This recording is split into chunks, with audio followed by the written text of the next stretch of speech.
Last night were yet more primaries, and there's one race that you may not be focusing on, but perhaps you should. That is former Nevada State Assemblyman Jim Marchant won the Republican nomination to be Secretary of State in Nevada. Okay, so that's just the primary, right? The issue is that the guy is kind of problematic. Back in 2020, he ran for Congress, and thankfully he lost, but he's been a vocal proponent of election lies.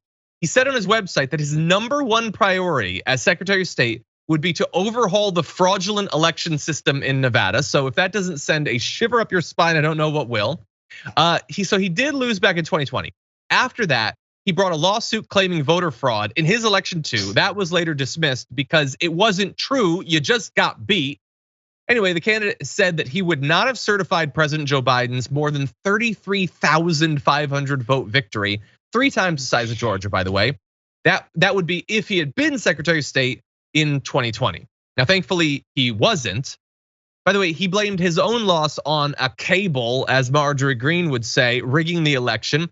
He told a crowd after he lost, "Your vote hasn't counted for decades. You haven't elected anybody." Well, now he's the nominee, and in Nevada, there is a very good chance he will win and become the Secretary of State. And Nevada might well be a super close race in the next presidential election, like it was last time, like it has been for some time. And now you'll have a guy who's literally in charge of elections there, who's made clear that any Republican who loses, it was fraud. It was not legitimate. And he will not certify if Republicans, in particular, if Trump loses in 2024, what happens with Nevada then? I don't know. But the election just became potentially way more problematic, way more chaotic, JR. It's a slow burn of taking over democracy. Just keep it real. There's multiple ways that they were planning on going about this. This was one of them. Make sure, first off, it was just to place electors. They were trying that in the immediate in 2020, but that didn't work out. It wasn't well enough. Now they have some years to go about completely revamping and placing puppet men in positions like this so that they can overturn elections that aren't based off of their perceived outcome. Let's put it that way. But this is where it's going to get even harder.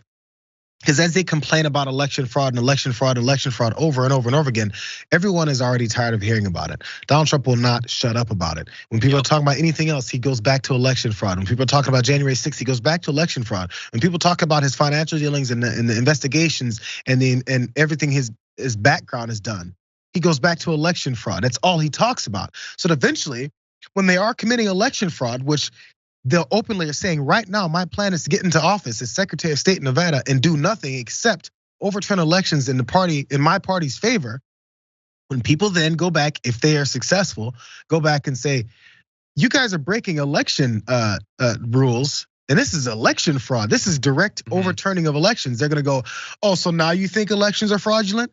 That's the plan. So then they have this disarming, what they would believe to be a disarming argument for anyone who then says, you guys are cheating. Because they're actually cheating after telling everyone else for years that someone else has been doing that. Yeah, 100%. And so I'm already like casting my mind forward. There's a very real chance that we will be doing days, if not weeks, of coverage of what this guy will end up doing to throw the election into chaos. Like day after day, you'll be viewing it. And we'll be talking about this guy. And this was one of the decisive moments along the way. We'll have forgotten. I'm not gonna remember us covering this. I'm not gonna remember, but this is how they're doing it. In election after election, there are literally hundreds of candidates, congressional candidates, county board of elections, Secretary of State, that are being chosen for one reason only, that they accept the big lie as the core of conservative ideology. That's what it is. And they are prepping to steal the next election. So I apologize if we focus a lot on 2024. I know it seems like it's really like we're getting ahead of ourselves and everything, but the groundwork is being laid right now. We can already see where this thing is going, and sticking our head in the sand isn't gonna save us.